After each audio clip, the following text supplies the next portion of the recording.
Costco prices are changing right now, and almost nobody pushing a cart through there has noticed, because it is not happening where anyone is looking. I was in mine last week, over by the big jars and the bagged coffee. Shelves were full and nothing looked wrong. But I read the tag on something I buy every month, and the number had moved since my last trip, not by much. And there was no sign, nothing at all to tell you it had happened, just quietly different from the week before. That kind of move shows up on a tag long before it shows up in the news, and it runs in both directions. I am Walt, I am over 60, and I live on a fixed income the same as a lot of you. I read the actual reports for this one, not somebody else's video. So I went and pulled 10 things people our age buy in that store, and I want to count them down with you. 4 of them are the ones you keep getting told to run out and stockpile before it is too late, and every one of those 4 has actually gotten cheaper. And number 7 is the one I want you paying closest attention to, because half of what gets said about that one is nonsense, and the half that is true is worse than you would think. If this saves you a few dollars, a like helps other folks our age find it. And stay to the end, because the last item is the one you cannot outrun. Let's count it down. Number 10. And I am starting here because it is the one piece of plain good news in the whole store. Eggs. A dozen eggs averaged $2.19 this spring. The agriculture department has retail egg prices down 28% from where they sat a year ago, and it expects them to finish this year down about 31%. That is not a sale. That is the bird flu shock finally working its way back out of the system. So if you have been buying the small carton at the regular grocery store because the warehouse flat felt like too much money to risk, go look again. The flat is back to being the deal it used to be. The catch is real for a household of 1 or 2. Eggs do not keep the way the rest of this list keeps. 5 weeks in the refrigerator, and that is being generous. A flat is a lot of eggs, and there is no version of this where you win by throwing 15 of them out. Buy the flat if you actually eat eggs. Otherwise, the small carton at the lower price is still your win. Notice one thing about that 28%, because it comes back later. Nobody sent you a letter about it. The price came down and the store said nothing, which is exactly what stores do when a number moves in your favor. Which brings me to number 9, and the first of the 4 I promised you. The internet has flat wrong. Rice. And I want to be careful here, because I am not telling you rice is a bad buy. I am telling you the reason people give for buying it is 2 years out of date. Go watch almost any stockpile video and you will hear the same line. India has restricted rice exports. India is the largest exporter in the world. Prices are about to run away from you. India lifted that ban in September of 2024. And what happened next is the opposite of the story. You are being sold. Global rice prices fell about 35% inside a year. They are sitting near $360 a ton, which is the lowest since 2017, and the trade groups watching it expect a surplus again this year. Rice is cheap, cheaper than it has been in 8 years. The buy is still fine, and this is the part I like about rice. Kept in a sealed food-grade bucket, somewhere cool and dry and out of the light, white rice holds for a very long time. Longer than nearly anything else you can put on a shelf. Where it can bite you is brown rice. Brown rice still has the oil in it, and oil goes rancid. That one is a year, not a decade, and nobody selling you a bucket ever mentions it. So buy rice because it is cheap and it keeps. Do not buy it because somebody told you India is about to cut you off, because India did the opposite and did it 2 years ago. That takes me to number 8, and it is the one that irritates me most. That scare is pointed the wrong way, and it is about 8 years late on top of that. Vanilla extract. The version going around says the price of pure vanilla is about to triple, that Madagascar grows most of the world's beans, that one cyclone could take the crop out. The geography is true. Madagascar does grow the large majority of it, and the tripling already happened. Cured Madagascar beans went from around $50 a kilo in 2014 to near $600 by 2018. For a while there, vanilla was worth more by weight than silver. Then everybody planted vanilla. The trade reports out of the vanilla houses this spring describe a market at historic lows once you adjust for inflation, badly oversupplied, with another big crop expected this year. Farmers over there are losing money on it. So the large warehouse bottle is a fine buy at a fair price. It is not a hedge, and you are not beating anybody to anything. What is worth your 10 seconds is the label. Pure vanilla extract has to say vanilla bean extractives in water and alcohol. If you see the word flavoring or imitation, that is a synthetic sitting at a suspiciously similar price.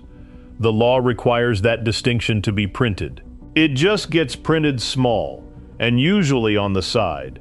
That kind of small print comes back at number 6. First, number 7, the one I told you to watch closest, honey. I flagged it because this is where the frightening version and the true version sit closest together, which makes it the easiest one on the list to get wrong. The frightening version says the bees are collapsing and honey is about to become a luxury. Here is what actually happened, and it is worse than most people know, and then better than most people know.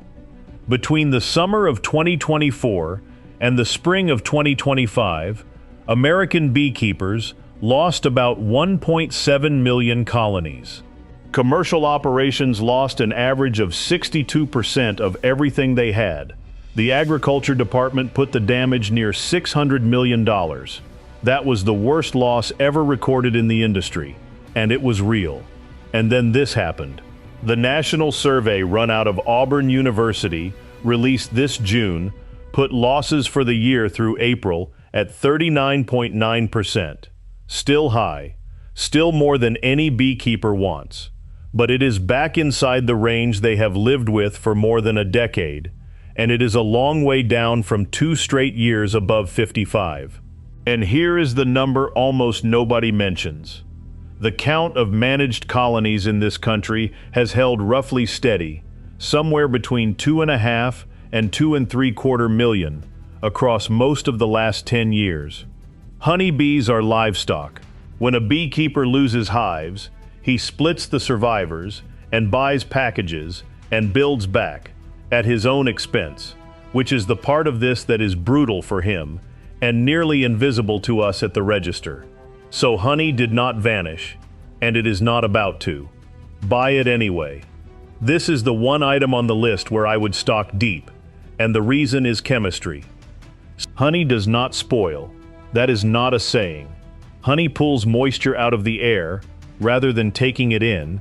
It is naturally acidic, and the enzymes in unheated honey keep producing small amounts of hydrogen peroxide. Very little can grow in that. Sealed jars have come out of ancient tombs, still chemically sound. The catch is what is in the jar. Independent testing has found for years that a meaningful share of imported honey on ordinary retail shelves has had the pollen filtered out, which makes the origin impossible to verify, or has been cut with cheaper syrup. You cannot taste it, and the label will not tell you. Warehouse club honey tends to be more traceable than the cheap grocery jar, mostly because of the volume they buy and the paperwork that comes with it. Get the big jar of raw or unfiltered. It is the only thing here that is still good in 20 years. Now, number 6 is where the internet is a full year behind, and it is sitting in nearly everybody's pantry. Olive oil. You lived through this one. 2 years ago, olive oil went crazy. Spain grows about 40% of the world's supply. Spain had back-to-back drought years, and the Spanish export price went from around $3.50 a kilo up past $11. You saw it at the register, and you probably changed what you cooked. That was then. Extra virgin has come down roughly 30 to 40% from that peak, at the wholesale level. Spanish oil gave back about a fifth of its value just since late March of this year. The International Olive Council's first numbers for next season put Spain back around 1.5 million tons, which is a genuine recovery. The videos telling you to buy 6 bottles today are describing the market of 2023. It is the middle of 2026. 2 catches, and both matter. The first is that the shelf lags, the same way it is lagging on coffee. Wholesale came down hard, and your bottle has not come down anywhere near as far, which makes the right move patience rather than a palate. The second is that the adulteration problem got worse, and it got worse because of the shortage. When real olive oil is expensive, the cheap tiers quietly get blended with seed oil, and the front of the bottle will not say so. If a store brand extra virgin is priced well under everything around it, that is the bottle to be suspicious of. Look for a harvest date on the back. Real producers print one. Blenders generally do not, because there is no single harvest for them to point at. So, number 5, and this is where that same lag stops working in your favor. Coffee. This is where I came in. $9.72 for a pound of ground coffee, and that was back in April. An all-time record in this country, and most of the months before it were records too. Meanwhile, the commodity has been falling. Arabica came off its peak and is down better than 20% from a year ago. Brazil is looking at a record crop for the coming season, somewhere around 76 million bags, up more than 15%. So the beans got cheaper, and your can is at an all-time high.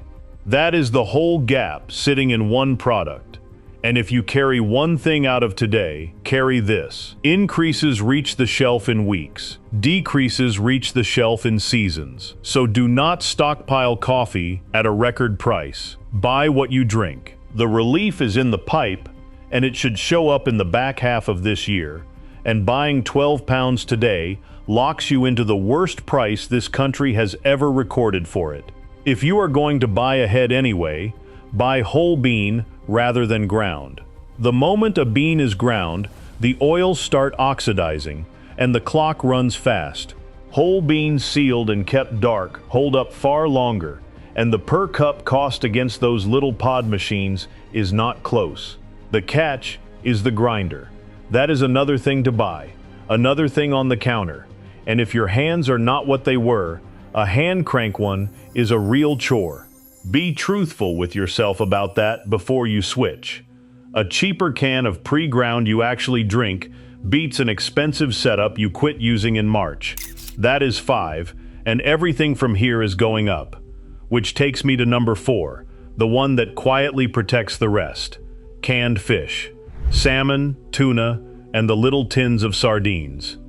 The Agriculture Department's Outlook this month lists fish and seafood among the categories climbing faster than their own 20-year average. Not dramatically, steadily. And steady is what does the damage across a year on a fixed income. I put it this high because of what it does for you. The price is the smaller part of it. A can of salmon is about the cheapest complete protein you can buy that needs no refrigerator, no cooking, and no attention for years. When beef does what it is about to do at number 1, this is the shelf you fall back on. Wild-caught is the better product on omega-3 content, and that is well documented. It also costs more, and the gap has been widening, because quotas on wild Pacific salmon were tightened after the counts came in low. Farmed is not poison. It is a different product at a lower price, and there is no shame in the lower price. The catch nobody warns about is sodium. Canned fish is salted, some of it heavily, and if you are one of the many people our age with a blood pressure number your doctor keeps an eye on, that matters more than the price does. Look for no salt added, or rinse it in a colander. Rinsing takes out a fair share of the sodium and costs you nothing. Now, number 3 got the single biggest 1-month jump in the whole grocery basket, and almost nobody noticed. Fats and oils, sugar, and what the government files under non-alcoholic beverages. which is your juice and your soda and your bottled tea. Between May and June of this year, fats and oils rose 1.5%. In 1 month. That was the largest single-month move of any food category the Agriculture Department tracks. Sugar and sweets are forecast to finish this year up about 6.9%, and beverages up 5.7%. Those sound like treats. In a lot of houses, they are nothing of the kind. Cooking oil is not a treat, and neither is the sugar you put up jam with. This is where the warehouse size earns its keep, because these products store well and get used steadily. A big jug of neutral oil in a dark cupboard is fine for about a year. Sugar, kept dry and sealed, is essentially permanent. The catch is space, and it is the honest problem with warehouse shopping in general. If a 5-gallon anything has to live in the corner of a small kitchen where you keep stepping around it, the savings are not worth what it costs you. I have watched people buy the big size and then quietly not use it, and that is worse than paying retail. That leaves number 2, where the yearly number and the monthly number tell two completely different stories. Fresh vegetables. And this is where you get fooled if you only ever look at 1 month, because last month says the opposite of what the year says. From May to June, fresh vegetable prices fell 1.2% down. Good news, apparently. For the full year, the Agriculture Department expects fresh vegetables to finish up about 7.7%. That is one of the sharpest increases in the store, running close to 3 times the rate of groceries overall. A month is weather, a year is the trend. Do not let one soft month talk you into believing a category is fine. You cannot stockpile fresh produce, so what do you actually do? You move part of it to frozen. Frozen vegetables get picked and frozen fast. The nutrition holds up well against fresh that has spent a week in a truck, and the price does not swing the way the produce section swings. A warehouse bag of frozen broccoli or peas or spinach sits at a steady price all year, while the fresh version does whatever the weather tells it to. The catch is your freezer. This only works if you have the room, and a small chest freezer is a real purchase and a real line on your electric bill. Do that math on your own kitchen before anybody, me included, talks you into another appliance. And that brings me to number 1, the one with no workaround at all: beef. Ground beef averaged $6.83 a pound across this country in June. Last June it was $6.12. That is 11.5% in 12 months, on the cheapest cut of beef there is. Beef and veal together came in nearly 12% above a year ago, and the Agriculture Department expects the category to close this year up better than 10%.